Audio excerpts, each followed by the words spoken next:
सास की सोच। गौतम, जा अपनी जोरू को बोल, अभी थोड़ी देर में तैयार होकर नीचे आ जाना। वैसे भी सारे मेहमान आ चुके हैं। जी माँ। अरे गौतम की माँ, कब मिला रही हो अपनी बहू से? मैंने तो उसकी सुंदरता के बड़े चर्चे सुने हैं। आज हम भी तो देखें कितनी सुंदर है। वैसे मेरी बहू से तो कम ही होगी। काकी, भाभी इतनी सुंदर है ना कि हमको डर है कहीं किसी की बुरी नजर ना लग जाए। देखते हैं कितनी सुंदर है। अरे आप चुप कर और देख अपनी भाभी को, तैयार हुई या नहीं। अरे लो, भाभी आ गई। अरे कितनी सुंदर है, इसके चेहरे पे तो चांद सी चमक है। सुन रिमझिम, क्या नाम है तेरी भाभी का? सही पहचाना आपने, चांदनी है मेरी भाभी का नाम। क्या हुआ काकी, मुंह से बाहर शब्द नहीं निकल रहे? या चांदनी भाभी की चांद सी सुंदरता ने आपका मुंह बंद करवा दिया?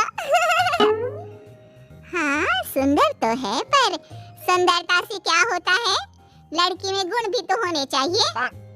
मेरी बहू में सुंदरता के साथ साथ संस्कार भी है। अरे वाह गौतम, सच्ची में तुम्हारी बीवी बहुत सुंदर है। हाँ, एकदम चांद जैसे अलग चमक रही है तुम्हारी बीवी इस पूरी पार्टी में।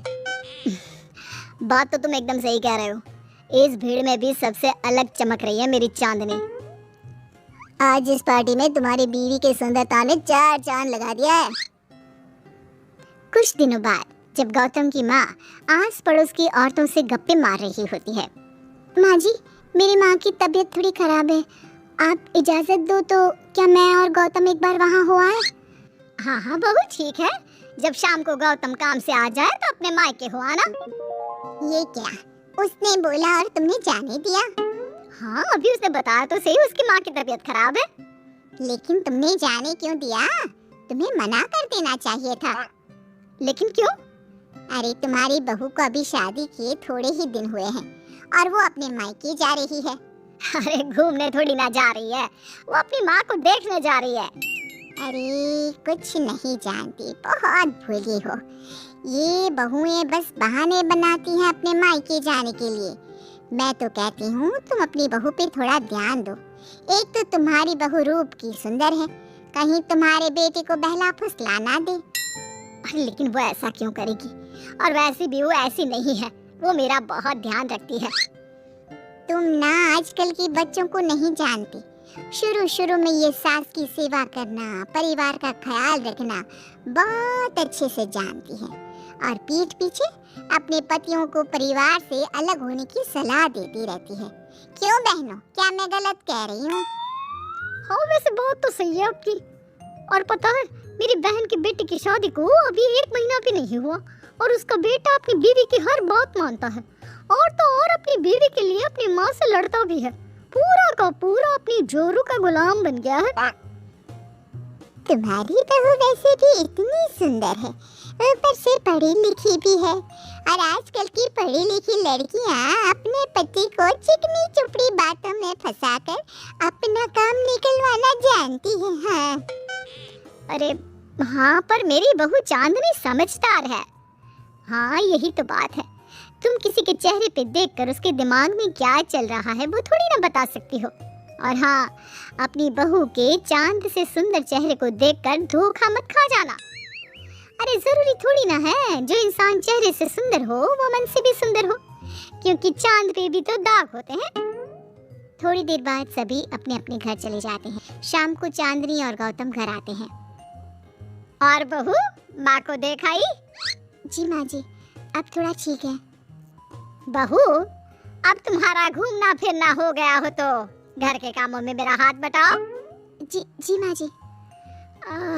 मेरा ये घुटनों का दर्द कभी भी शुरू हो जाता है। बहू, लगता है आज सारा काम तुझी को करना होगा।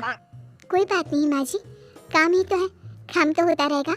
आप पहले अपना ख्याल रखिए। ठीक है, अब तो इतना बोल ही रही है तो मैं अपने कमरे में आराम करने जा रही हूँ। अगले दिन सुबह जब गौतम ऑफिस के लिए निकल रहा होता है। माँ, अब कैसा है तुम्हारे घुटनों का दर्द? ज्यादा तो नहीं हो रहा? नहीं तो शाम को चांदनी आपको डॉक्टर के पास दिखाएगी। तुझे किसने बताया? बहू ने इतनी जल्दी तेरे पास मेरी चुगली भी कर दी?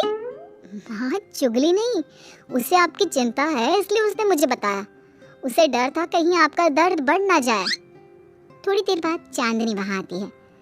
माँ जी, मैं सोच रही थी हम लोगों को अब किसी दूसरे घर में शिफ्ट हो जाना चाहिए। लेकिन क्यों? और अचानक से तुम्हें ये ख्याल क्यों आया? वो माँ जी, मेरी एक सहेली अपना घर बेच रही है और उसका घर गौतम के ऑफिस के पास पड़ता है।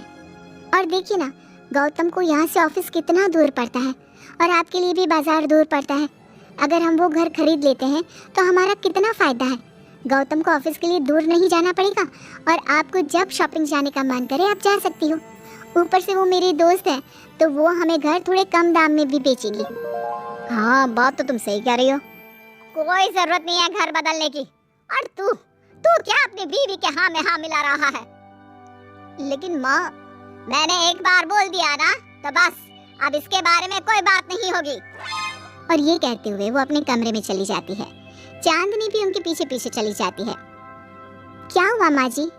मैं कुछ दिनों से देख रही हूँ आप कुछ अजीब सा बर्ताव कर रही हैं। क्या अजीब सा? ऐसा ही तो करती हूँ। अगर तू मुझसे घर के बारे में बात करने आई है तो पहले ही कह देती हूँ, बिल्कुल नहीं। नहीं माँ जी, घर के बारे में बात करने नहीं आई।